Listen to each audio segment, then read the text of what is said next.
ख़बर शामिल कयूं पिया मलीर खां।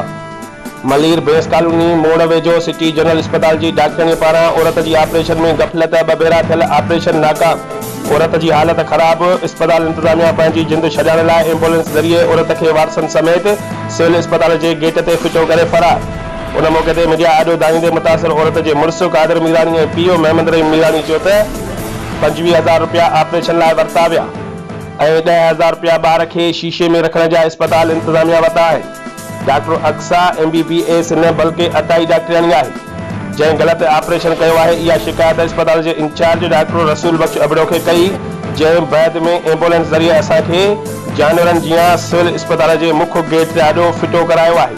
वाक़े जी दरख़्वास्त शाह लतीफ़ पुलिस खे लिखत में ॾिनी आहे, पर अस्पताल इंतजामिया ख़िलाफ़ केर बि कार्रवाई करण लाइ तयार न आहे। सिटी जनरल अस्पताल इंतजामिया संगीन नतीजा भोगण जूं धमकियूं ॾेई रही आहे।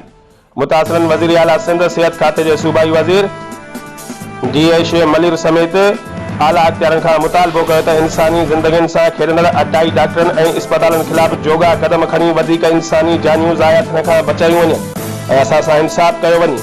रिपोर्ट करे रहिया मुश्ताक अबुल, बे न्यूज़ मलीर।